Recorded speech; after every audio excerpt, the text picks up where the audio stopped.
Hello, beautiful soul. Welcome to Physics of Twin Flames.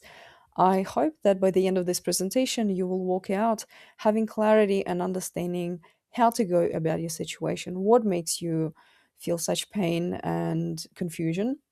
And I hope you will feel better by the end of this presentation. That is my biggest wish for you. Now, let's have a look what you will be learning today. I'm going to tell you a little bit about myself, my story, why I'm talking about Twin Flames online. I will talk a little bit about the science that you have met your twin flame. And then I'm going to ask you, answer your favorite question: why does the runner run? So, what is actually happening, how the system works, and how to stop that. Then we'll go into what is actually happening to you, how to navigate this journey, this thing that you're going through. Then we will talk about what is separation and when does this separation ends if you are in a separation, if you're not talking to your twin flame at the moment. Then I'll tell you a little bit about the steps that you should be taking to get the results. We'll talk about enlightenment. Is it easy? Is it achievable? Is it possible? Is it just for Buddha? Who knows? Let's see. Then I'm going to answer the question around how long does it take, and I will go a little bit in depth into shared consciousness, which I called it the secrets of the system. So I'll talk a little bit about that, and I will answer frequently asked questions. So that's it. Let's go to the housekeeping part of things. So first of all, I will encourage you to take notes, just because your brain loves creating illusion that you can remember everything. But I personally have a neurodivergent brain, and taking notes always helps me to actually stay focused and remember and retain information. But it's up to you. Obviously, you can always rewatch this presentation, and there's no judgment if you didn't understand it the first time. That's fine. That's totally normal.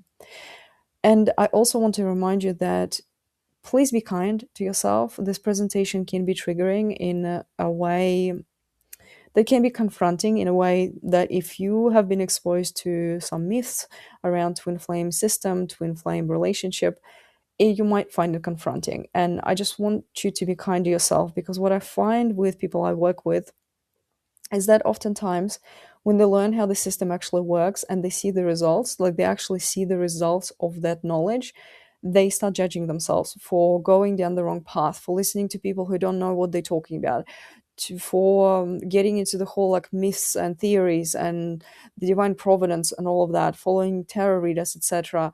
And they feel like they wasted their time, or they, lost something. And I get the frustration. I totally get it. I also want to raise some things from my past, but I can't. And the reason why my past was the way it was,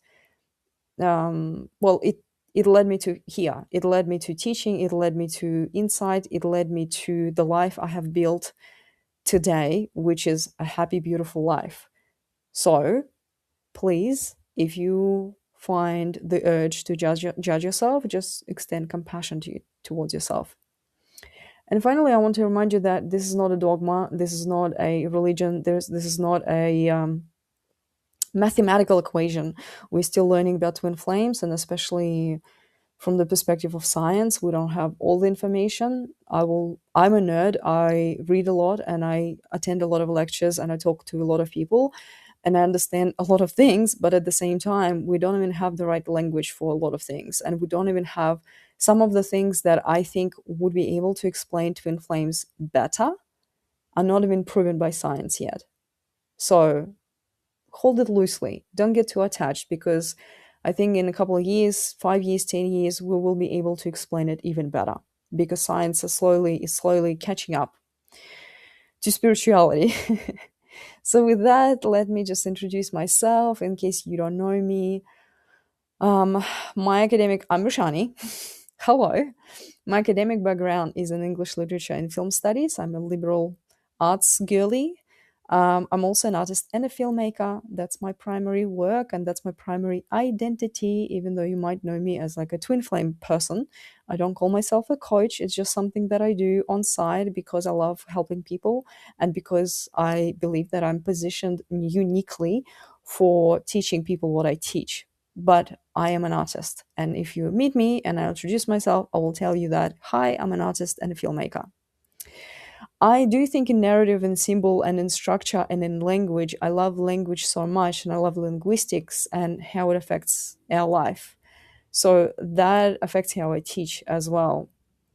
But what you have to know about me is that I also spent over a decade as a qualified mental health professional, working with government organizations, non government organizations, supporting people through their recovery, from working at hospitals and just working with people and advocating for systemic change as well, and advocating for mental health in general. So I understand how people get hurt. I know a lot about psychology. I understand how systems exploit vulnerability and precarity and what actual support looks like versus what is just dressed up as support. And that is part of my why I am teaching this today. Now, in 2014, something happened in my life that led me through a series of events to a Buddhist monastery in the middle of nowhere, literally in the middle of nowhere in the forest near Melbourne, Australia. So, in the middle of nowhere. And there I met a Burmese monk.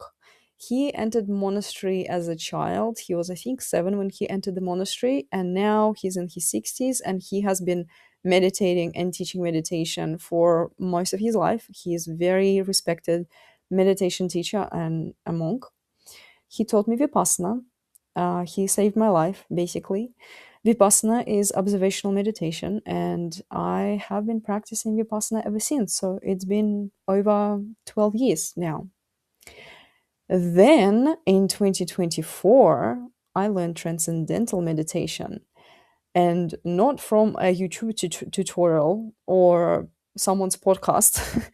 I learned transcendental meditation at the official Transcendental Meditation Center, which is originated, well, it's rooted in the original teaching from Maharishi.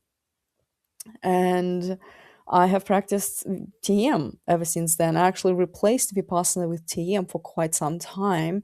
And Transcendental Meditation, I'm the biggest fan. I love it. I love it. I think it's the best thing for your mental health, for your happiness, for your overall well being, and living a happy life. So it matters because Vipassana is observational meditation.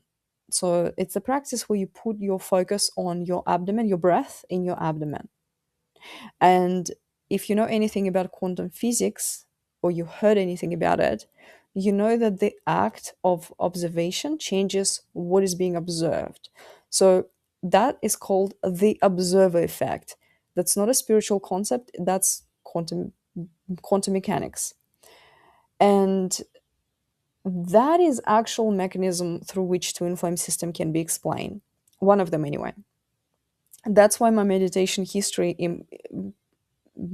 matters a lot, because I understand that's how I started understanding the system, through understanding the difference between the modes of observation. Because in transcendental meditation there is no observer, you do not observe anything, you do not place your focus on anything at all. So it's a different state and it activates a different brainwave.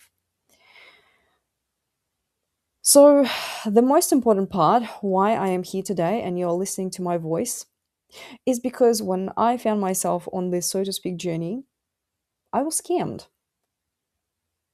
Mm, just like many people. I went online. I was looking for answers. I didn't understand what was going on. Before I realized that I'm actually going through a spiritual awakening, I found it completely disorienting, this experience, and painful to say the least. And I found people who claim divine providence, who spoke with complete authority, who took my money, gave me advice, and also elaborate spiritual frameworks, if you know, you know, that were not rooted in reality at all. and it was making me feel absolutely insane. But I believed them because I had nothing else, nothing better that would explain what was going on. But it cost me a lot. It cost me my mental health. It cost me a lot of money, my finances, my stability, and it nearly ruined my life. In fact, I would actually say that it did ruin my life. But luckily, I rebuilt my life so many times that it's a muscle memory now. So it didn't take me that long to recover from all of that. But that is why I'm here. I'm here because I was angry, you know. I was furious. I wasn't sad. I wasn't fearful. I was just furious that that is what's happening in the so-called spiritual community, and that's how women, specifically women, are being taken advantage of. Because when you are in pain, you're happy to pay any amount of money. So that's who I am. That's why I'm here. Let's get into it because no one wants to hear any more of my story. You just want to know what you can do about yours. I get it. That's fine. Okay, so let's get into this. Are they actually your twin flame? Let's talk about it. There are several signs. Again, this is not like scientifically proven, but that's the best I can explain it to you. How to figure out whether or not you have met your twin flame. So first and foremost, they look like you. They might actually have like a similar shape of the skull, but number one thing that stood out to me is that the eyes are the same, like almost identical. And I'm not talking about the color of the eyes, although that can be also identical, but it's kind of like the shape of the eyes, like the eye socket and the area around the eyes. It's actually the first thing that I said to my twin. I was like, we have the same eyes. And it was so bizarre. Like it was exactly identical. I have never seen anything like it. So that is what I'm finding with the twins. That's like that's the thing. It's a thing. It's a common thread.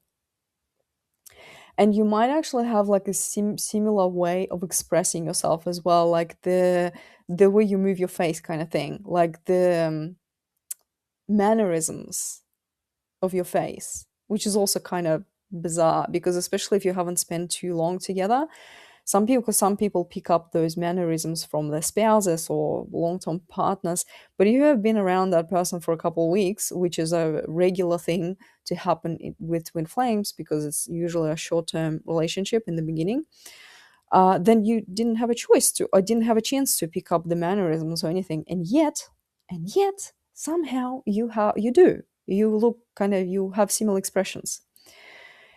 They might move like you. They might actually have a similar trauma. They might have similar history of trauma or similar theme of trauma as well. Sign Another sign is that, well, that is the most important sign actually. When you meet them, and eventually, soon enough, you're gonna go through a spiritual awakening after meeting them. So it's lots of crying, your life becomes meaningless, you really want this person, it feels like you can't live without that person. It makes no sense why they don't want to be with you because the connection is so strong. Obviously, you're supposed to be married.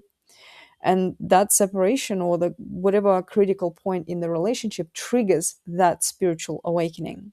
It feels like a breakup. You're going through a breakup, you're going through pain, but that's not what it is because that's not how the breakup operates. You generally, you can distract yourself. Generally, you're not spending like hours and hours per day crying. It's completely different. It's the worst thing that ever happened to you. You also develop psychic gifts or supernatural abilities, like all the clairs, clairvoyancy, not all the clairs, some of the clairs. That can be one of the signs. Or you can develop like a really strong intuition. You just know that things are going to happen. There can be visions, again, there can be sounds, voices, whatever. But basically, your reality changes. Like you no longer experience the reality the way you used to experience the reality. And it makes you feel borderline crazy, understandably. So that is probably the most important sign. Not that it makes you feel crazy, that you go through a spiritual awakening. Another sign is that, yes, it's the worst thing that ever happened to you. Like, literally, no one can push your buttons the way your twin can. And regardless of how many shitty experiences you've been through life, and you probably have been through some by now, it still feels like the worst thing that happened to you. And yeah, you kind of feel like you have met your spouse. Like, it feels like you're supposed to be married or were married. And one of the most important signs that you have met your twin flame is that the obsessive thinking doesn't stop. It's next level. I mean, obviously it depends on your lifestyle and what you do throughout the day, but what I found is that it's excessive and it starts the second you wake up. Like literally this the moment you wake up, you either have the face in front of your face, like an image of the face, or you think about it and you think of the name, like immediately. It starts almost immediately as soon as you come back to your body, as soon as you wake up. So those are the signs, important ones. That's how you can tell that you have met your twin flame. Let's get going. So why does the runner actually run? Why do they run? What's happening there? There are a couple of things to this. But first of all, I want you to sit with that question for a second, and you'll understand in a moment why. Because I can almost guarantee that whatever answer you've been given this far, whether by someone else or you thought about it, it's either incomplete or completely wrong. And that that question and answer is kind of designed to keep you coming back for more content. If that answer was given by someone who is like a creator online, the answer is not that they need to heal. It's not that they're not ready. It's not the divine timing, and it's not the karmic relationship or karmic debt or past life wound or spiritual warfare, which is my favorite one. This is absolute ludicrousy. I know that it feels special, and when something feels special, it's so easy to create a narrative around it because no one else explains it. So, great. Those answers that creators online give people about the divine feminine, divine masculine, they actually feel like they honor the magnitude of what you're experiencing. So you're experiencing this intense connection. It's special, it's intense, it's so overwhelming. And then you go online and you come across a creator who tells you, well, you're the divine feminine and they are the divine masculine, and you have a shared mission together. You're supposed to affect people. And you are probably someone who's a good person with a good heart. And serving community and helping other people is something that you're really invested in. And you're like, of course, that makes sense. And I always felt kind of special. So great. It matches your experience. So I understand how those answers kind of originated and stuck in the community. But let me actually give you the actual answer. The answer that makes sense, the answer that doesn't need any more explanation or any more content. You literally can understand it once and you don't need any more explanation around it. You don't need any more tarot readings or collective masculine tarot readings about how they move and where they're at and what they're doing, all of that nonsense. Number one, quantum physics. Number two, classic physics. Number three, the ego. And then we're going to get into twin flame lore. So let's start with quantum physics. The twin flame connection is at its core a quantum phenomena, and so is everything in the universe. Literally everything is quantum. We're just learning about it now. It's been quantum ever since the very beginning. So entanglement is the idea that two particles or two masses influence each other across space without direct contact. Your twin doesn't need to be in the room with you to feel your energy, and you know that. When you push, you kind of when you try to get hold of them, call them all the time, text them all the time, you kind of feel that they're pulling away. Like, you don't need to be in the same room to be affected by each other. We'll know that. So, and you felt it probably. But the piece that no one explains is the state of superposition. In quantum physics, a particle exists in multiple possible states simultaneously, and it's called superposition. It can be a particle and it can be a wave. So if you heard the phrase wave function, that's what it is. It's superposition until the particle is being observed. That is the graphic that you see in the corner. That graphic illustrates the probably the most famous experiment in quantum physics. It's called double slit experiment. Double slit experiment. When they were shooting particles through the two slits and expecting them to be like in a pattern. And what they found is that the pattern was like a wave and not like a particle. It wasn't straightforward. It behaved like a wave, like the wave of infinite possibilities, and particles were landing all over the place on that plate. And then they wanted to observe what is actually happening to the particle and how come the particle becomes a wave. And so they put that little torch that you see there in the corner. That was the key, like the camera, the observer. And what they noticed is that as soon as they started observing the behavior of the particles started behaving like particles again. Like the wave function collapsed, it disappeared, it was no longer a wave. And that is the most woo-woo concept in kind of quantum physics. No one knows why. No one knows why when the particle is observed, it collapses, the wave function collapses, and it behaves like a particle. So the person who understands this is gonna probably collect a Nobel Prize. So that's the basics that you need to know about quantum physics. So what does it mean? For your system, it means that the moment you lock in on your twin, the moment you become certain about your future, obsessed, desperate, fixated on the specific outcome, like being in a relationship with them, whatever, you actually collapse the superposition of the twin flame system. You collapse the infinite possibilities. And it kind of sounds scary. It's not, and it is. It's not. Twin flames are, they represent the superposition. For you to be in the state of relationship, you need to be constantly in that state of superposition. And you'll understand a little bit more about that. So you basically, when you have an idea of what it's supposed to look like, or when you really want to communicate with your twin, you force the system into a single state. And the system responds to that by collapsing and pushing back. So that's general. Quantum physics explain the system. Now let's get into classic physics. The twin flame system is, well, it's not a closed system. Even though I say that. It's like it's a closed system. I don't actually believe that it's a closed system. I think classic physics is a base of classic physics, but I don't think it's a closed system. I think that's incorrect statement. And unfortunately, I'm not a physicist to go in depth into that, but eventually I will have enough data and research to an understanding to actually back it up. But that's not the point. The point is that just like anything else, the twin flame system is governed by the laws of physics. And one of those laws is the laws of thermodynamics.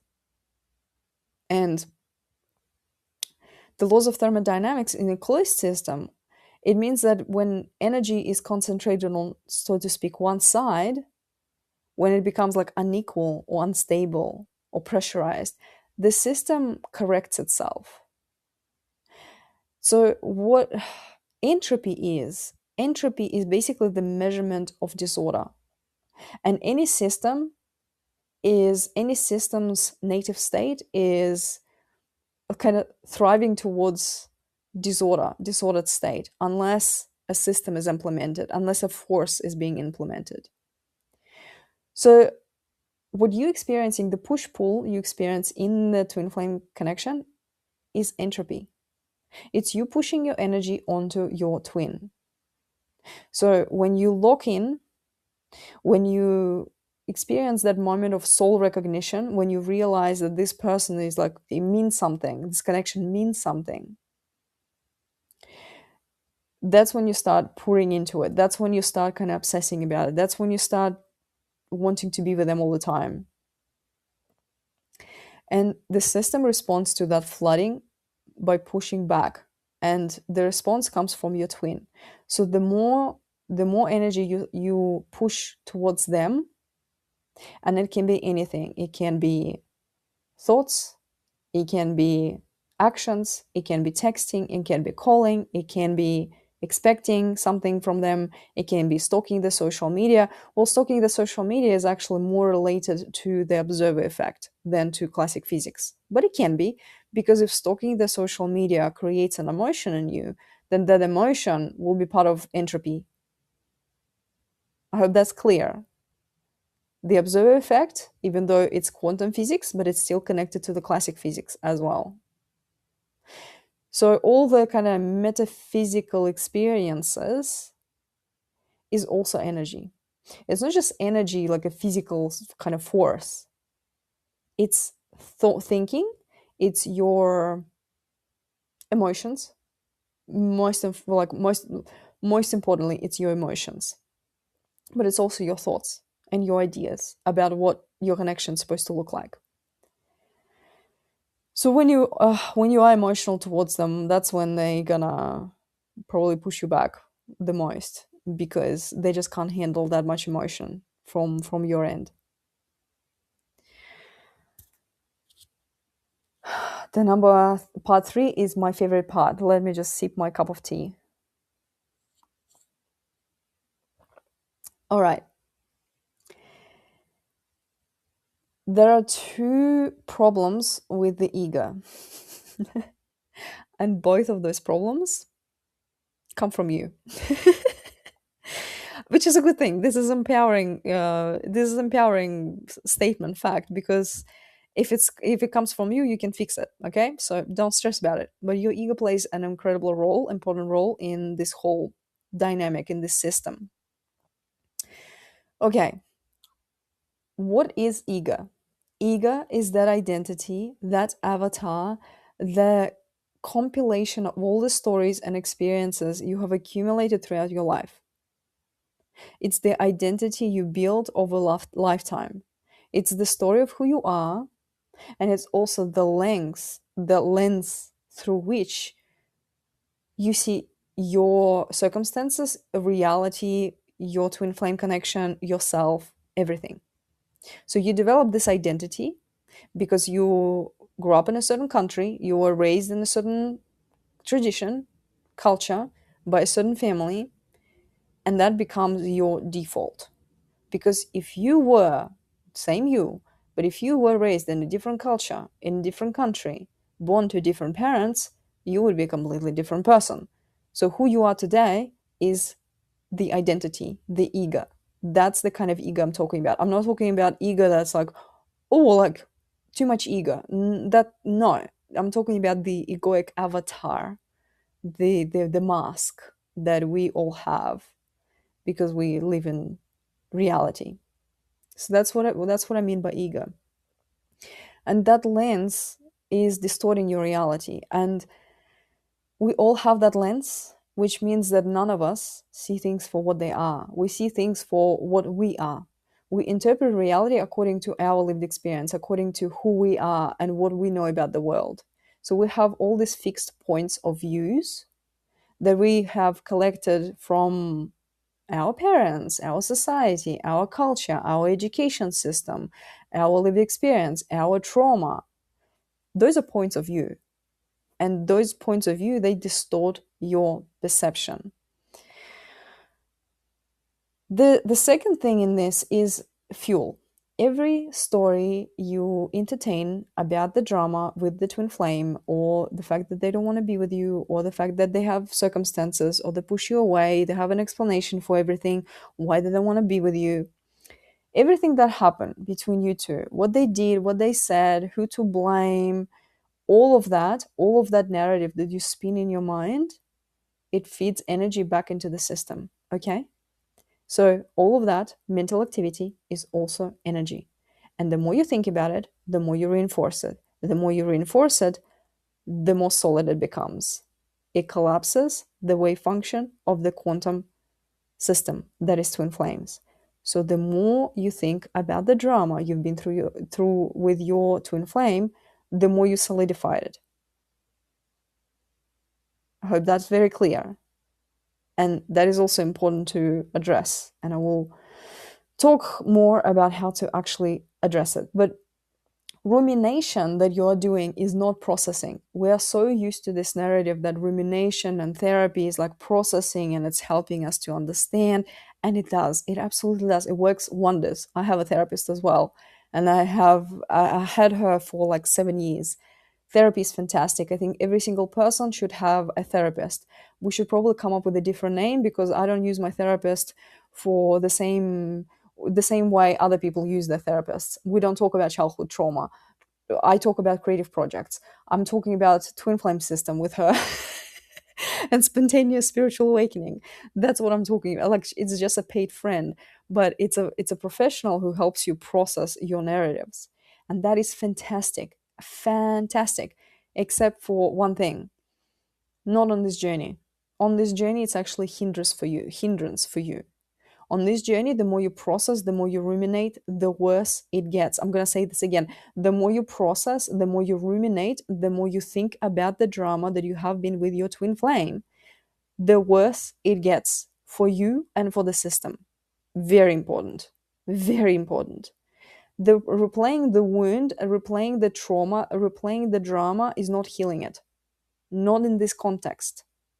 So every time you spin a narrative about your twin, you're pouring more energy into the system that is already destabilized because they're pushing you away. And this makes it worse. So the ego doesn't just distort your perception, it actively destabilizes the connection that you have. And no, I'm going to say this loud and clear, healing your ego, any part of your ego, shadow work, childhood wounds, trauma, rebalancing your chakras, whatever the fuck that means, none of that is going to help you on this particular journey. If you're in therapy, that will, but not on the twin flame journey, so to speak, air quotes. That's not what we're doing here.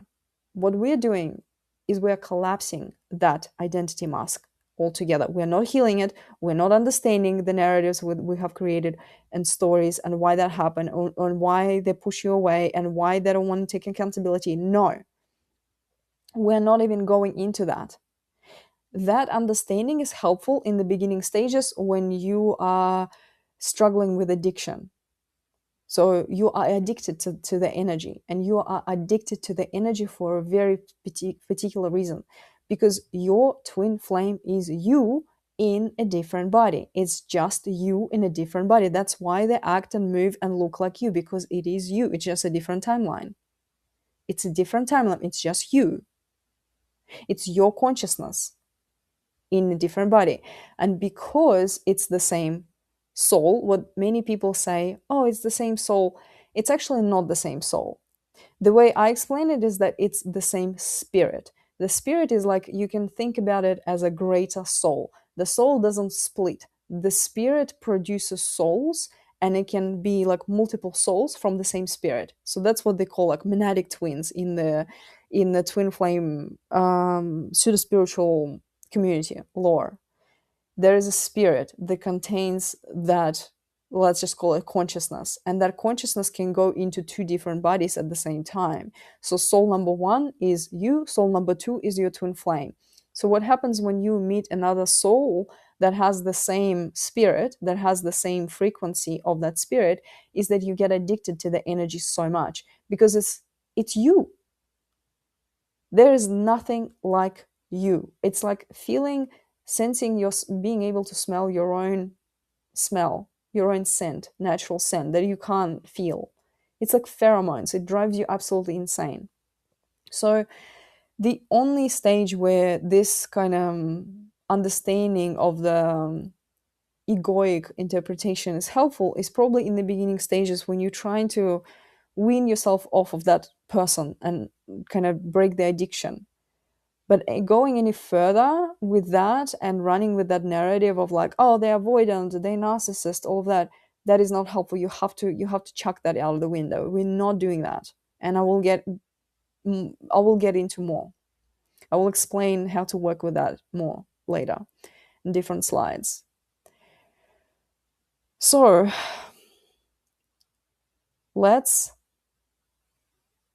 talk about let's talk about the twin flame lore. Perhaps there are some people who come to me who have no idea what divine masculine, divine feminine, twin flames, mission, and all of that means. And those people are lucky, but there's not a lot of them, unfortunately. So I'm going to go through this very quickly. I need to say this plainly because I don't think anyone else is saying it plainly enough. Please do look at the people who are teaching in the space, in the spiritual community. Look at the coaches, the tarot readers, the course creators, the people with like hundreds of thousands of followers explaining the divine masculine timeline and the 5D connection, the stages of union. And then ask yourself, how many of them are in a stable, grounded, loving relationship with the actual twin flame? Not a soulmate, actual twin flame. And what it means to be with an actual twin flame, well, their eyes will be the same, first of all, if they're teaching together. Second of all, if they are describing their story and their story does not match the phases or the signs of twin flames, they are not twin flames. As simple as that. Everyone these days love being twin flames. Not everyone is. I don't mean to exclude anyone. It doesn't matter. But I don't know why people are so obsessed with this. Because having a twin flame is literally the worst thing in the world. Well, in the beginning. Then it gets much better. But I don't know why people are so obsessed with this label. Anyway, the answer is pretty much none. Close to none. Those who claim to be, again, look at the description of the story and ask yourself if they're actually describing the system. Is it actually the twin flame dynamic that they are describing? Or just some lore, some story that they have created because they heard someone else talk about it, and then someone else heard someone else talk about it, and then they repeat each other, and it becomes like a self-referential echo chamber of nonsense. The lore, the divine masculine, the stages of awakening, the runner-chaser dynamic, which is true, somewhat, but for the wrong reason. The 5D reunion, my favorite. Oh, we are reunited in 5D, but we are waiting for the 3D reunion. My God, just get me out of here. It's all like all of those explanations. I want you to pay attention to this. This is important. All of those explanations, they are oriented towards something external, towards them, towards the timeline, towards the healing, towards the awakening, towards the divine timing. It keeps your energy pointing outward. And outward energy is just, it keeps you in a loop. It keeps you in a loop where you feel disempowered. You feel like you are at the mercy of divine timing. So the spiritual community, the industry, as I would call it, whether intentionally or not, some of them intentionally, some of them actually know that they're spreading bullshit, but they still continue to do that. They are selling you the very thing that perpetuates the problem. The very thing that perpetuates the problem. Because they are selling you these narratives that feed into your ego, and then that produces emotions, and the emotion that you're feeling destabilizes the system. And I get it, because I was that customer.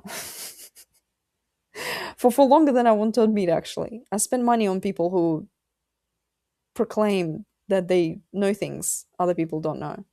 So I get it. But the runner runs because the system is correcting itself for excess energy. It's physics. It's not spiritual warfare. It's not karmic relationship. It's not none of that. It's just pure energy. Pure energy. It doesn't matter how they explain their running. I actually this morning got a message from a client of mine who took my workshop, and she was sending me messages saying like, he's back and he's doing things that are not typical for him, as like the way he presents himself usually, like with his egoic avatar. And that is exactly how the system works. It doesn't matter what kind of type of attachment you have. It doesn't matter who you are as a person. If you're part of the system, you're part of the system. You're going to be responding to the laws. It doesn't matter who you are. It's kind of almost scary because it's almost like the system overrides their free will. It's bizarre. So the runner runs because of energy, because of your energy. The more you push energy onto them or towards them, the more they want to run. The energy you produce through the narratives of your ego, that's how you mainly produce that energy. You interpret things, events, facts through the lens that you have, through the egoic lens. That's how you create those emotions. So now let's get into what is actually happening to you. Let's talk about it. Let's talk about it. Well, it's definitely not what the twin flame industry told you is happening to you. It's not rising divine feminine with the shared mission in the 5D and karmic activation or whatever words they are using. What is actually happening to you? And it's also not just a typical background breakup. It's not a typical breakup that is happening to you, which is something that probably your friends will tell you. It's like, oh, they are just going through a breakup. It's okay. Like your friends and family would treat you like, oh, this is something that's gonna stop. But you, deep inside, in your heart, you know that it's not gonna stop. You're actually questioning whether or not you will be able to, like, be with anyone else. Like, it's so bad. What is happening to you is not limerence. It's not limerence. Your obsessive thinking is not limerence. And it's not a spiritual warfare. No one is attacking you.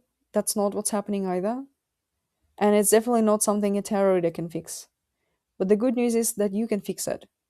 Because what you're experiencing is actually spontaneous spiritual awakening. There is a scientific paper called Spontaneous Spiritual Awakening, and then a longer name to it, which I found through another creator who talks about twin flames. And it was really helpful because it actually gave my therapist a reference that we were able to actually unpack after that, because she is very interested and curious about, like, spirituality. She is a spiritual woman, and having that understanding that there is such thing that has been studied, that is called spontaneous spiritual awakening with all the science, is very helpful. It's not random, it's been studied, it's documented, and it's written by people with credentials, not just a tarot reader on TikTok. So there are some symptoms of the spiritual awakening that I mentioned in the beginning, when I was talking about the signs that you have met your twin flame. You cried a lot without knowing why. Your life loses its meaning. Kind of everything feels pointless. You lose your drive, motivation. You feel kind of super depressed, and it's not even depression. It's like it doesn't feel like it's gonna end ever. It's like the worst thing in the world that happened to you, and it all happens because you are going through what is known as ego death or ego collapse. Everything that you knew before about this life, about your reality, is kind of crumbling before your eyes. It doesn't hold anymore, and you can't grasp it. And that is also all connected to your twin. That is also all connected to that person. Somehow you just know, you feel like if you were to be with them, everything's going to be fine. And yet they don't want to be with you. They push you away even further. And the reason why they push you away is because they are the mechanism of your ego collapse. Love is the only force is in this universe that will get you, make you go through the hell that you're going through right now to get you through the spiritual awakening. Life is very beautiful on the other side of spiritual awakening. But a lot of people think that when they meet that twin and they recognize that they have a special connection or special bond or it's special, that's when they awaken. Like they awaken to the connection. This is not true. This is not when you awaken. This is not when you awaken. You awaken when you reach the state of non-attachment or the stage of enlightenment. I call it, you touch enlightenment. That's when you awaken. And we're going to talk about it a little more in detail. But what you're going through is not a psychosis, it's not a breakup, it's a spontaneous spiritual awakening. That's what it is. And good news is there are ways and there are tools that can help you go through this process and eliminate some of that pain, or at least speed up that process and make it easier. And one thing that I hope you walk away with today after this presentation is the sense of hope and relief that it ends. And in fact, I will tell you that it gets so much better on the other side. You just need to get yourself through this. And you will, because you're already watching this presentation. You already have the answer. You are in good hands. You are in good hands. I will get you there. I will explain how it works and what you can do. So let's move on to separation. If you are in separation, so you're not talking to your twin right now, that's one thing. You might be going like on and off, which is also a quite common experience. You might be wondering when that separation ends. And I know that there are tarot readers, creators who create like this whole, what do they call them? They call them channel messages for the Divine Masculine Collective. And they create these channeled messages, air quotes, that explain where the Divine Masculine Collective is at the moment, like how they're moving, which is complete nonsense because there is no such thing as Divine Masculine Collective. There is no such thing as collective of masculines. It's your own system, and you can affect that system literally today. You can start changing the way the system works today. Your energy, you can pull back your energy today, settle. You can start collapsing your ego. You will see the changes in your connection. There is no such thing as the collective of masculines moving together. Does not exist. So separation that some people experience, and maybe you're one of them, separation is not a punishment. It's not the divine timing. It's not the divine providence. It's not karmic relationship. It's not that they need to heal and become, go to therapy. None of that. It's a physics problem. It's entropy. Going back to entropy, it's entropy. It's you pushing energy onto them. It's you wanting the relationship. And if it's you wanting the result, if it's you having emotions about the things that they say and do, it's longing, obsession, hope, rage, grief, love, all the emotions. That's what creates that energy. That's what push your twin away. That's why the separation happens, because at some point you reach the point of no return. It's like, okay, this is too much. I don't want. They block you. They push you away. They don't want to be around you. They just want to get rid of you because they can't handle it. That's when separation happens. Not because you're a bad person, not because they are a bad person, because you've created too much energy, too much imbalance, energetic imbalance in the system. So here I have an example. It's a very heteronormative example. I'm sorry, apologies. But it's every tarot readings that you watch you creates energy. Every time you check their social media profile, it's energy. Every time they stalk them, it's energy. Every time you in an argument, it's energy. All of that is creating energy. And it might sound like, oh my God, can I even have a relationship with that person? Like, obviously I'm gonna feel emotions. Yeah, you can. You can have a relationship with that person, but you need to go through the ego collapse first and reach the state of non-attachment.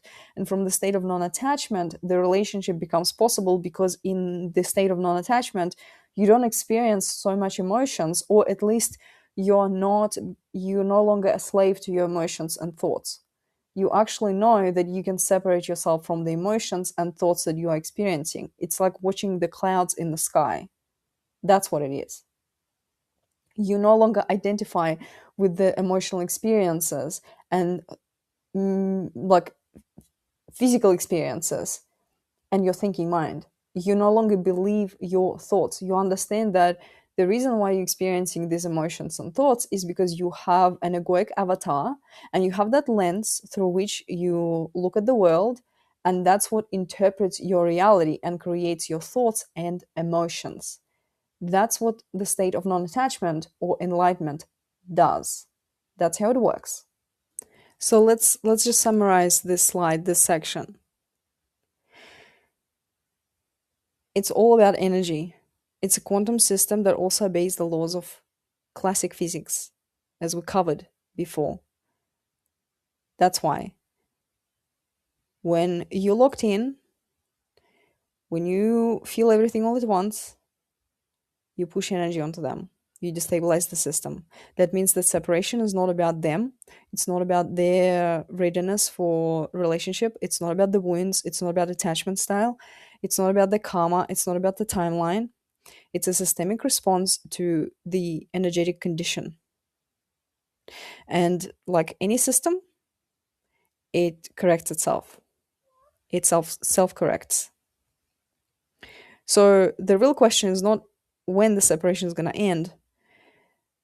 The real question is that what energetic conditions that are maintaining that separation, and how can you affect that? How can you change that?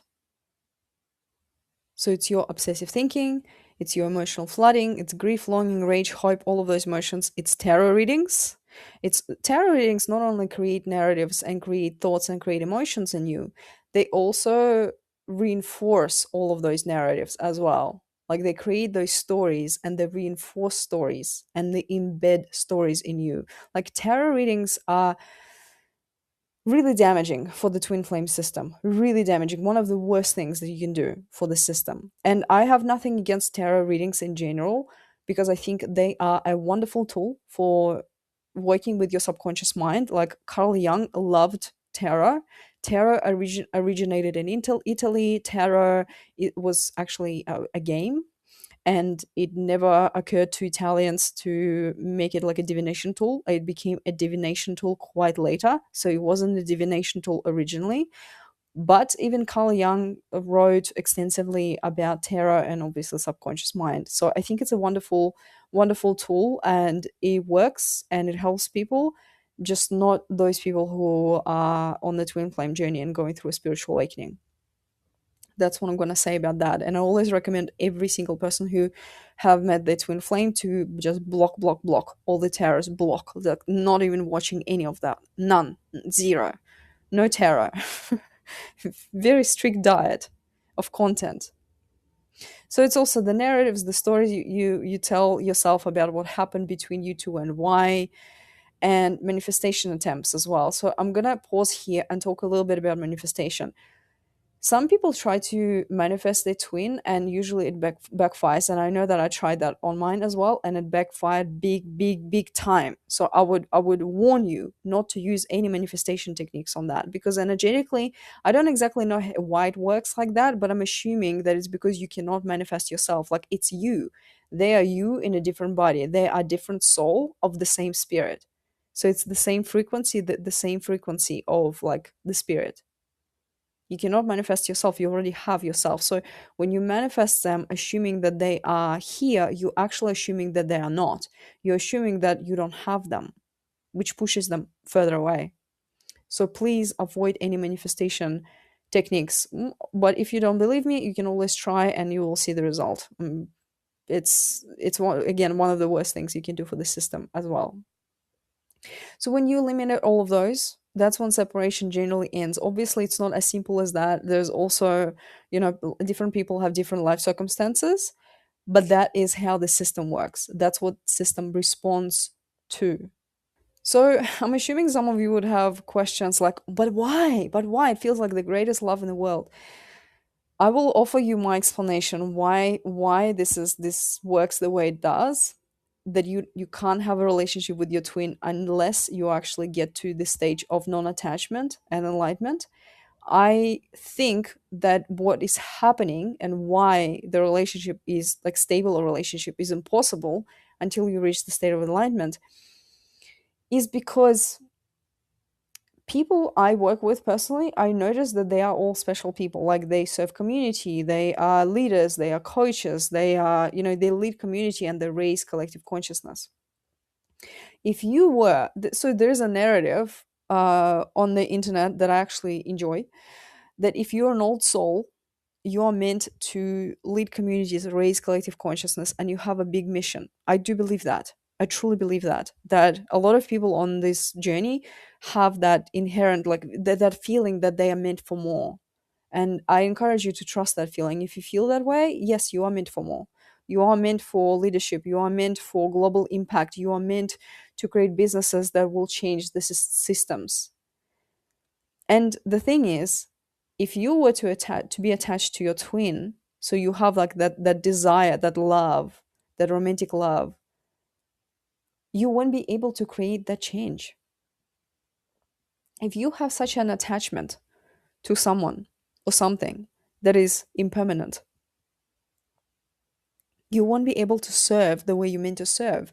So my theory as to why this is the greatest love in the world, and at the same time you cannot be attached to them, like you have to be neutral, and you will be neutral. It's just something that you get, and then it's not difficult, it's not hard, it's not something that you're trying to do or manage every single day. You just get to that state, you understand it, and everything becomes easy immediately. It's just like life becomes like no worries.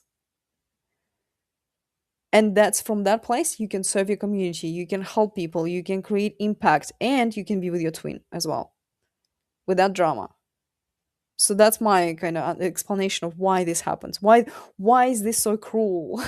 It's not cruel, it makes sense. All right, let's get going. What's next? Next we have, what are you supposed to do about it all? Well, we talked about a lot of things. We talked about how it works, we talked about how it affects you, we talked about why they run, we talked about separation. Now let's talk about the steps. There are 4 steps, not 20, not 50, just 4. Step number 1, detox from all the twin flame lore if you have been exposed to that. If you have been exposed to the divine masculine, divine feminine, the shared mission, the 5D connections, the karmic, all of that, ditch that. Just block all of them.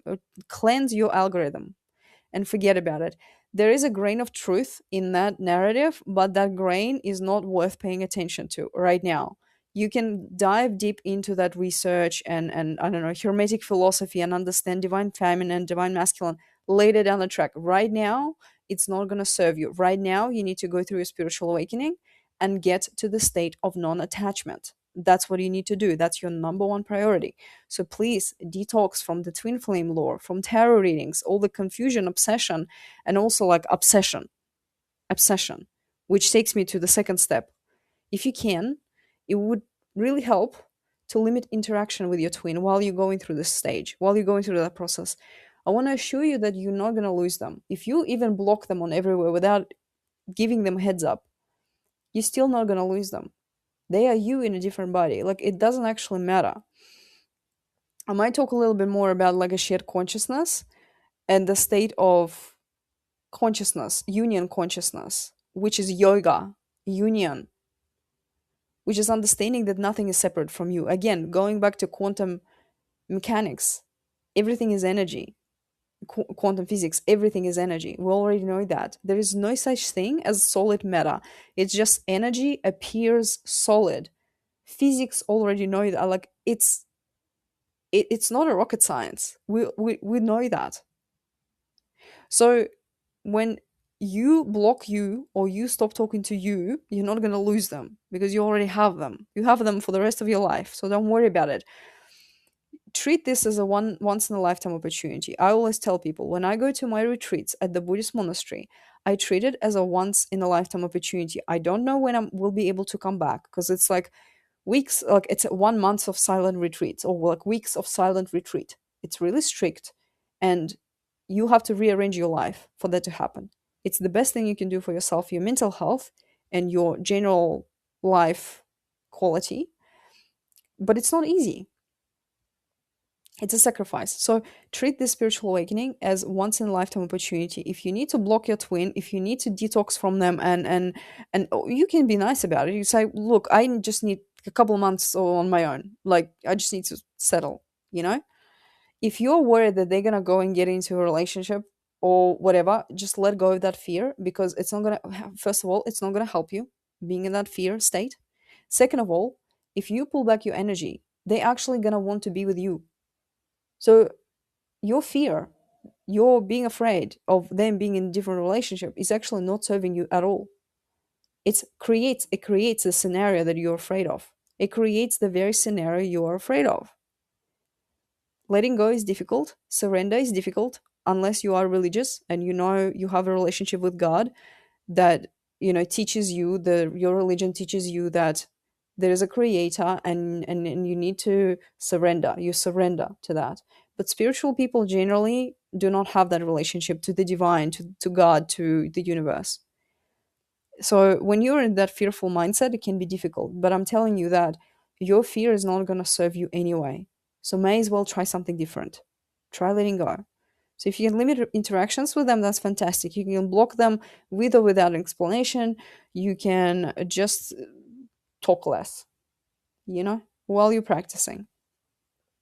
Step number 3 is Vipassana meditation. Vipassana meditation is actually taught for free. You can book a 10-day retreat pretty much anywhere in the world. If you Google Vipassana, Goenka Vipassana, you will find links to retreats that you can book pretty much anywhere in the world. That's one way you can learn Vipassana. I also teach Vipassana in my Twin Flame Survival Kit workshop. I go through 3 practices, Vipassana practices, and I simplify them and I teach them the way my Buddhist monk taught me. So Vipassana is your number one tool. It's number one, the most important thing. Because Vipassana, it teaches you to separate yourself from the thinking mind, from that egoic avatar, from the ego, from the mask that you have created, from the lens through which you are looking at the reality, at your twin flame, at your parents, at your co-workers, at your life. Vipassana is your number one priority. You have to practice. You have to, because that is your pathway to enlightenment. That is your pathway to the state of non-attachment. Vipassana teaches you the most important thing, which is the nature of impermanence.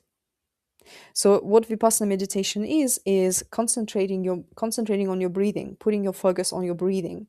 And where you observe that breathing is in your abdomen, not in the nose, not in your throat, in your abdomen. And because you breathe through your stomach, like in your stomach rises and falls. That's how monks who practice Vipassana meditation in Theravada tradition, which is the oldest school of Buddhism, that's how they practice Vipassana. When your abdomen rises and falls with your breath, you observe yourself because you're feeling all the sensations, the tightness of the muscles. What you're actually observing is not just the breath, it's the very nature of impermanence. Rising and falling, rising and falling. Everything comes and everything goes. Everything comes and everything goes. Everything is being born and everything dies. That's the nature of impermanence. And we all know that. We all know that nothing is permanent, this too shall pass. But for 99% of people, that phrase is just a phrase, it's just an intellectual concept. It means nothing. The reason why it means nothing is because there's no muscle memory attached to that. But for people who meditate, who practice Vipassana meditation regularly, that statement, this too shall pass, nothing is permanent, it actually becomes a muscle memory. And that's why their lives are so much happier than other people's, because they understand, not just intellectually, but through their body, the nature of impermanence. So that's why Vipassana meditation is super important. The 4th step is TM. TM stands for Transcendental Meditation. The reason why I talk about transcendental meditation is because I feel so blessed and lucky that I learned it before meeting my twin. I can't even express my gratitude and awe, because transcendental meditation is very different to Vipassana.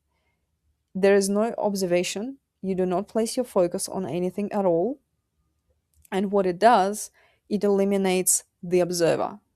So if in Vipassana you're watching your breath, in TM you don't watch anything. You're just there. You have your mantra.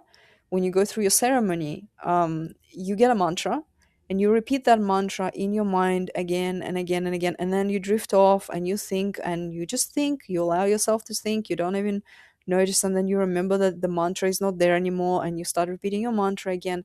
And so that mantra that is given to you, it takes you deeper into your subconscious mind, and it takes you to that state of pure joy, happiness, and peace that we all have inherently in us. We have that source. We just forgot because we're so wrapped up in our identity, in our ego. TM is the most, it's so helpful to learn TM. Unfortunately, learning Transcendental Meditation at the official TM center is very expensive. Very expensive. I think I paid something like $1,500 for to go through ceremony that lasted like barely 2 hours. That's official route. I don't even know how to learn it otherwise. I know that there are videos on YouTube claiming that it's transcendental meditation, but you can do your research. But basically what TM does, and the way you can replicate it, is if you go to your park, or just go in nature, go sit by the river, go sit next to the tree, sit on the bench, and just sit, just be there. Just observe everything. Just maybe close your eyes and listen to the sounds of everything. If you have thoughts, you have thoughts. That's it. Just be. That kind of replicates that vipassana state. Obviously, you're not gonna have that deep going inwards, and it's not gonna activate your theta state, the theta brainwave, because that's what TM does, and that's why it's so effective, because it activates your theta brainwave, so it heals, but it's still the same, and it's the state and it's the practice that gets you to that. If you are familiar with the twin flame community lore, they all talk about union, inner union. That is the state of oneness they talk about, and that state of oneness is achieved through TM, through being, not doing, not watching, not thinking, being. And you can be in different scenarios. I practice my version of TEM. Obviously, I practice properly every day. With the TM Center, they have daily meditation sessions that happen on Zoom. So they group meditation sessions. I glitched there for a second. It's been over an hour of me talking. I'm a little bit tired. And I join those Zoom sessions every single day. And Bob Roth, a wonderful soul, he is the CEO of the David Lynch Foundation. He leads those sessions. I absolutely love him. His voice, he's so calming and soothing, and he's just a beautiful, beautiful soul. So that is my practice, but also I do my version of TM when I go for walks by myself. My solo walks are super important to me because I reconnect with like nature, with everything, with the universe when I go on walks. And I try to be not listening to the music, just watch the trees, just watch the birds, listen to the sounds. That is also a version of transcendental meditation. So that's what you can do. There are lots of things you can do to ease this process, to ease this pain that you're going through. But the number one thing for you will be Vipassana meditation. I cannot state this enough, that this is the number one most important step for you, because that will give your mind that mental training that it needs, and you will stop being the slave of your mind and your emotions as a result. You will remember that you actually are consciousness. You are consciousness, first of all. You remembering that you are consciousness and not your thinking mind is what gets you back to your native state. That's what rebalances the system. That's what you begin to experience when you touch the enlightenment and reach the state of non attachment. You remember that you are actually consciousness. You are everything. Consciousness is not originated in our mind, consciousness is everywhere. Consciousness is everything. We just access consciousness through our mind. Our mind is like a machine that can access consciousness. But even science is now agreeing that basically, like, the universe is mental, the way they call it. It's like, no, the universe, everything is consciousness, everything is conscious. So science calls it vibration particles, all of that. Religion calls it God. Spiritual people call it universe. It's all different names for exactly the same thing. It's consciousness. And my personal take on religions and spiritual masters and prophets such as Muhammad, Jesus, Buddha is that they all taught the same thing.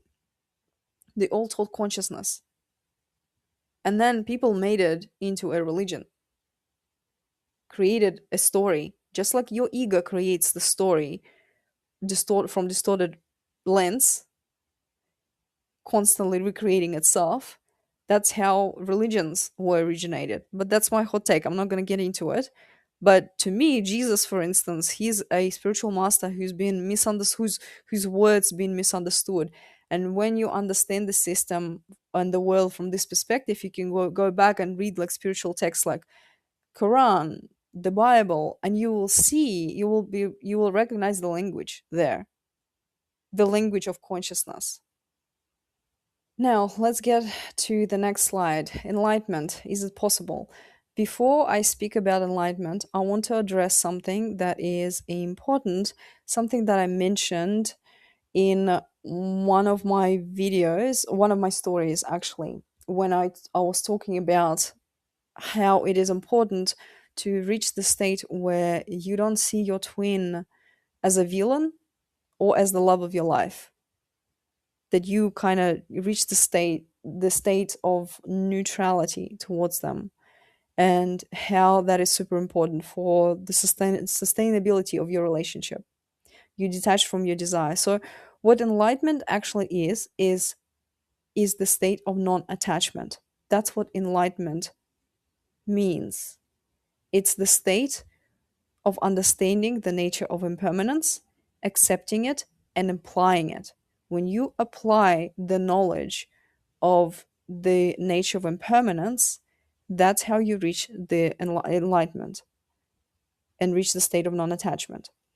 So, when you detach from everything like your thoughts, your feelings, your emotions, your day to day experiences, you practice Vipassana meditation long enough for it to become a muscle memory, that's when you detach from your desire to be with your twin as well. It's a natural consequence of your practice. It's not, you're not forcing it, there's no specific ritual to go through. You just naturally detach from. It's a beautiful experience. It's very peaceful. It's not a forced, there's no emotions attached to it.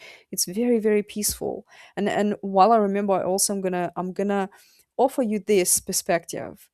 If you struggle to detach from them, imagine this is you living a different life. Would you want your life to be controlled by someone else? Imagine if you had a person in your life who wanted to control your life, who would be telling you, hey, you need to be with me because, there's divine providence and we're meant for each other. And you're like, what? Like, what? I'm not saying that that's what's happening, but I'm just offering you a perspective that might be helpful for you to understand how to kind of separate yourself from that desire to be with your twin. Just let them be. Let them be. And when you practice Vipassana more and more, it will become easier and easier. And you naturally will detach. You naturally would not want to check on them or check the social media or know what they're doing, who they with. It's gonna happen naturally. But when you detach, you also need to detach from all the drama and stories that you have created together, which means that you can't make them the villain and you can't make them the love of your life either. You can't obsess over them and long for them because they are the love of your life. And trust me, it's not going to feel that way when you reach the state of non-attachment.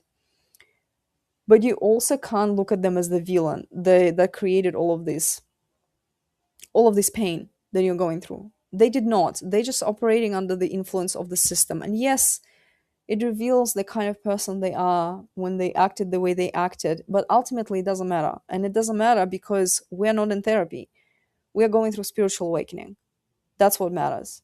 What matters is that we're remembering that we are consciousness, not our egoic mind. The more you think about the stories, the more you reinforce your ego and you're forgetting that you are consciousness. So there will be a word, a magic word mentioned later in the slide, and you need to remember that word. It's amnesia. Because what happened with your twin is in the past. It's not right now. That's why Vipassana is important, because Vipassana takes you to the present moment. Vipassana means that you are in the present moment. You are aware of what is happening right very now. You're not thinking about the future. You're not thinking about the past. You're not ruminating on the past, and you're not feeling anxious or hopeful about the future. You are in the now. You are in your chair or on the floor sitting meditating, and you feeling the texture of the floor, like me in that picture. I remember that day so well. I was sitting, because usually you meditate on the cushion. You meditate on the cushion, you meditate, in a comfortable room. I was sitting outside, that's my Buddhist temple, and I was sitting on a hardwood floor on my bony ass, and it was uncomfortable. But the reason why I did that, that was beginning stages. I was just learning meditation. In fact, this was the picture that was taken of me during my second meditation, I believe, where I spent so long in meditation that when I came out of it, people will like look at me like I was some kind of, alien. And only later I realized that the amount of time I spent in that meditation was like not normal. But what happened during that meditation was Satori. Satori means remembrance. I just remembered all the teachings from the past life. So that's why my meditation was a little bit longer than it was supposed to be. But I was doing it in an uncomfortable way, because I was like, no, you shouldn't complain. Don't complain. Like, simplify everything. You can turn your whole life into meditation. You don't need a fancy cushion. You don't need a fancy room. You don't need an air conditioner. You have your breath, which means you can meditate literally anywhere. You can turn your whole life into meditation. You can go to the toilet and meditate. You can uh, wash your dishes and meditate. You can brush your teeth and meditate. You can clean your house and meditate.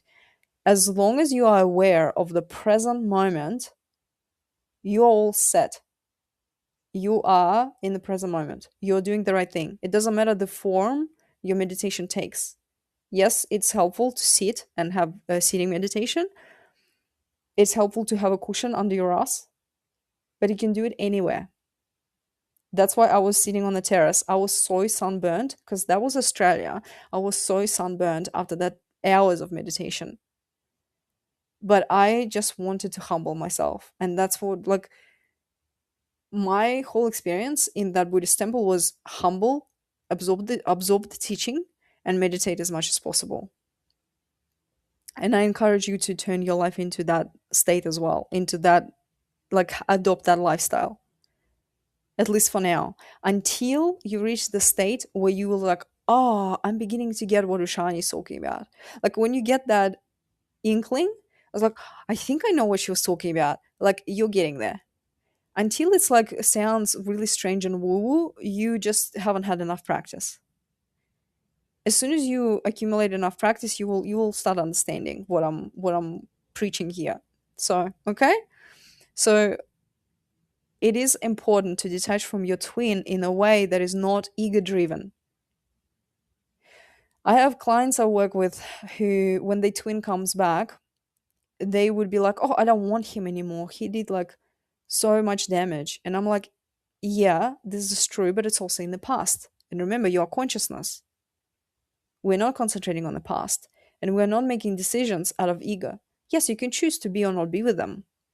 You can absolutely choose whether or not you want to be with your twin flame when they come back, or when they want to be with you. You can choose, you can make it that decision, you can make that choice. But don't make the choice out of ego, because you want a revenge, because you want them to suffer, because you want them to feel pain. That is the wrong way of going about this. That means that you're not collapsing your ego. That means that you're not reaching the state of non-attachment. And I want to say something else here. I once received a message from someone saying that one of the coaches on the internet told them that because this woman who came to me, she implemented a boundary with her twin flame because he was treating her like shit. The twin flame coach told her that she's in her ego and she actually needs to be more gentle, more feminine, and actually like sleep with him basically. True story. I was horrified when I read it. But I'm not surprised because I've heard that as well. I've heard that advice from the person I was working with as well, which is insane. It's insane. So I'm not talking about that kind of ego. I'm not talking about that narrative. I'm talking about checking with yourself. Like, where does this emotion decision is coming from? Is this how I truly feel? Or is it a little bit like, I just want them to suffer, maybe like a little bit sadistic? You will know yourself. You don't need to report back. No one will know what is actually going on. And if it's there's a little bit of ego, that's fine. Sit down, meditate. Like, acknowledge it. We're not judging. Vipassana is not judgmental. There is no judgment around anything that happens. You do not shame yourself. You do not shame your experiences. Vipassana translates as insight knowledge. You just observe what it is and you learn to see things for what they are. So let's get back to enlightenment. Is it even possible? It is possible, absolutely. Every single person, especially the person on this journey, can reach the state of enlightenment. It's not some grand achievement. You can absolutely do it through vipassana meditation, through practice, diligent practice. You can definitely get there. It's just the state of non-self. It's the state where you separate yourself from the egoic avatar. It doesn't mean that you no longer use that. It doesn't mean that you lose a character or you lose your identity. It just means that you understand that you are not that. You are consciousness wrapped in this bodily form with this mind that thinks these thoughts. And you can always change that. It's not set in stone. That's what enlightenment is.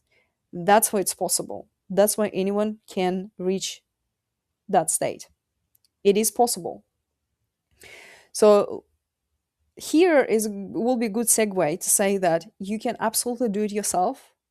And I created the Twin Flame Survival Kit workshop for a reason. Not because I want to make money, but because I want people to go through this experience as painless as possible. And because even though I have a lot of experience, like I have a lot of experience and also knowledge about Buddhist tradition and Buddhist philosophy, but it's still hard to work with your mind because your mind is like some traditions consider your mind the devil. Your mind is so cunning, it will play such tricks on you, especially when you're trying to separate from itself. So in the Twin Flame Survival Kit, I teach you the three Vipassana practices in Theravada tradition. It's walking, sitting, and general mindfulness meditations. And I explain how it works, explain how to actually practice and apply.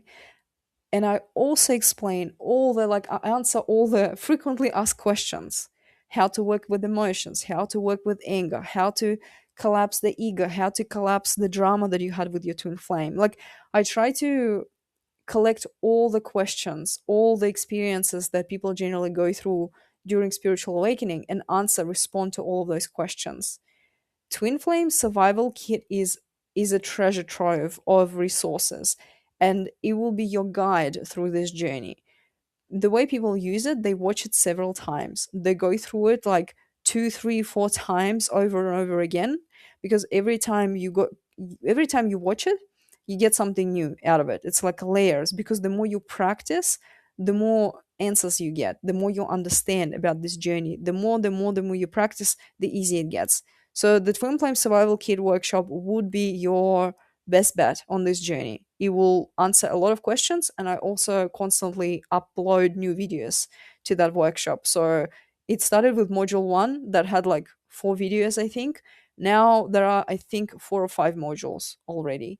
So it will help you and speed up your process and speed up your understanding. It's worth the investment, that's for sure. So let's move on to how long it's going to take. I cannot answer this question. I'm sorry. I wish I could tell you it's going to take you 3 months. Some people it takes weeks, some people it takes months, some people it takes years. It depends on how diligent you are in your practice. It depends on your life circumstances. It depends on other things. It depends on your twins' circumstances as well.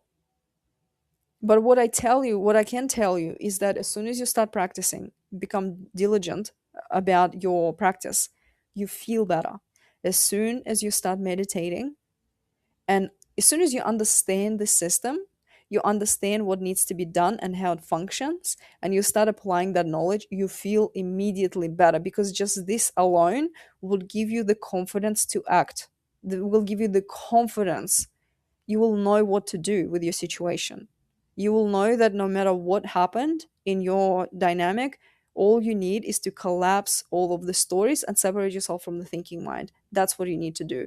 And you can get there through taking those steps. So it's up to you, and it's up to the greater intelligence how long it's going to take. But you will definitely feel better when you start applying the knowledge that you have received today. So now let's talk about the secrets of the system, the way I call them. So you and your twin actually have an element of shared consciousness, and it's something that I dive deeper in my workshop, because it's really hard to explain when you're just learning about the system. And it's something that you don't need right now, because for you to actually, it's like there's a paradox at play with the twin flames. You have to let go, you have to reach the state of non-attachment, which means that you no longer want the relationship with them, you no longer want them in your life, you don't have that desire. And then and only then they come back, or they want to be with you. It's a paradox, it's the state of non-attachment. So I don't really talk about shared consciousness that often, and I talk about it at the end of my workshop, when people actually learn how to meditate, when they apply the knowledge. Because the way you collapse the drama is by collapsing your consciousness, your memory about it. And then your twin follows. I wish I could explain it in a scientific way, but I can't. It is what it is. Like it's the shared consciousness. You collapse the drama, I'm thinking about the word. You decrease the immediacy and importance of what had happened in your past. It loses its meaning. It stops being the pain point. It disappears. You know how you know that you no longer have a problem? You do not think about that problem anymore. It disappears out of your consciousness. It's not there. You're not aware that you need to pay the rent, and you can pay the rent. You're not thinking about it, because it's not part of your, it's not problem. When you don't have the problem, you're not aware of the fact that you don't have that problem. Okay? If you don't have a terminal illness, you don't wake up and think, I don't have terminal illness. That's not how it works. So when you collapse your drama, and by that I mean when you collapse the past stories and narratives that you were telling yourself, and it truly does not matter, your twin follows. Your twin responds to that consciousness, responds to your state of consciousness. It becomes less meaningful to them as well. It doesn't mean that they forget, it doesn't mean that they don't learn from experience, it just no longer becomes like this massive barrier between you. That's what I mean, and I dive deeper into this particular section in my workshop. I'm not gonna cover that in here. Secret number 2 is amnesia. I already mentioned that name. If you don't know whether or not you're collapsing your ego, or collapsing the drama, or collapsing, ask yourself, do you feel like the person who has amnesia? If you don't, then you have you still have some work to do. So when you're questioning it, when you're questioning, oh, am I doing the right thing? I'm not sure how do I think about it? Well, do you feel like you have amnesia about what happened? If no, then go meditate, okay? Simple. Simple. Secret number 3 is the most important one. Is that it's just the beginning, and the pain that you feel right now, and the excruciating pain, it's just the beginning of a beautiful, beautiful life. I look at this journey as a natural selection, because not many people make it. Because not many people understand how to actually get through the stages. Some people do, just because they accidentally follow the steps. They just get so sick of this journey, they stop seeking the answers, and they just by chance follow the steps. And some people get stuck on this journey for decades, and they wear it like a badge of honor that they've been on twin flame journey for 20 years. That's insane. But the thing is, when you get to the state of enlightenment, state of non-attachment, your life just turns into a wonderful, wonderful, wonderful phenomena. You create with ease, you manifest with ease. And I'm not talking about your manifesting your twin, I'm talking about manifesting what you want in life. So you serve your community with ease, you become the version of yourself that you want to become with ease. Everything just flows. You feel you're being present, you are being in this abundant energy, because the state of non-attachment is the state of non-luck. You're not lacking anything, you don't feel like you have anything, you don't feel like you don't have anything. You feel like you are enough, everything is enough, you have enough. And from that state, you can manifest with such ease. You know how all the manifestation gurus, they always tell you, detach from the outcome, detach, don't want this, like you're not supposed to desire that. That's exactly what the state of non-attachment is. You no longer have the desire. And when you no longer have the desire, you just have the intention. And when you set the intention, it just manifests, because you're not clinging to it. You're not holding on to that. So that's the secret. It's just the beginning. It will be, it's right now, it's the worst thing that ever happened to you, but it will be the best thing that ever happened to you if you do it right. And you can do it right because now you know how. So now, the last section is frequently asked questions. I'm going to go through this very quickly, very, very quickly. And then you can take a picture of the books on the right hand side. I highly recommend you reading those books while you practicing, while you're on this journey, while you are turning your life into like this meditations and lifestyle. Read every single one of them, and that's going to help you tremendously to understand what you're actually doing. Now, what if I don't want to be with them anymore, with the twin flame? Can I still get rid of the obsession? Yes, you can.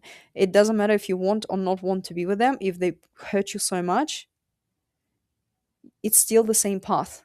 You still need to do the same thing. It's vipassana, and it's being in the present moment. It's the same mechanism, because you can decide whether or not you want to be with them after you get to the state of enlightenment, after you get to the state of non-attachment. So it doesn't matter. You can make the decision later. You can get rid of the obsession for sure. What if they are with someone else? I get that question a lot. What if they're married? What if the partner is pregnant? It doesn't matter. The system has no regard for their life circumstances. As soon as you change the way you behave, like the way you understand how the system works, as soon as you pull back your energy, they have no choice but to want to be around you. They like, it's the system. It's the system. It doesn't matter. Don't stress about it. The more you stress about the timeline, the timing, they are with someone else, the more narratives you create, the more energy you create, the more imbalance you create. So don't stress about it. The system is perfect. Is it possible to actually be in a relationship with your twin flame? Oh, yes, it is possible. You just need to get to the state of non attachment. It is absolutely possible to be with them, and I cover how that is possible in my workshop. How to actually like stabilize the relationship after everything that you've been through. That's in my workshop.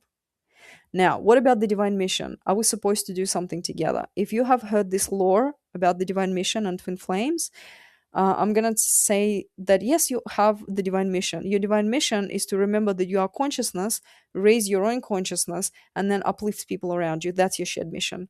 The form that it takes, I don't care what it looks like. You can be a florist and bring people joy and flowers. You can serve your community. You can be a thought leader. You can be on social media. You can be an actor. You can be all the different things.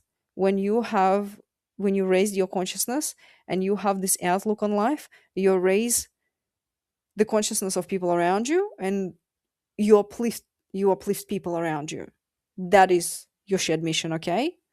There is nothing else. That is your shared mission. And it's shared because your twin is the mechanism of your collapse. They are the only mechanism that can get you to this state of ego collapse. That's why it's shared. They play the role and you play the role. They destroy you, you put yourself back together. That is your mission, okay? Just enlightenment, that's your mission. Now, the next one. They betrayed me. How do I separate from the trauma?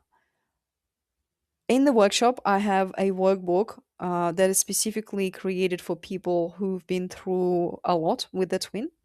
And it allows you to create closure. And that closure is not, even though it's a psychological layer and it's a egoic layer, but it helps your brain to process that. So when you process that, you are better able to separate from that, because it's like now it's not like rubbish spread out across the room, it's actually in the rubbish bin. And now you know what to do with it. You need to take it outside. And you know how to take it outside? Vipassana meditation takes the rubbish outside.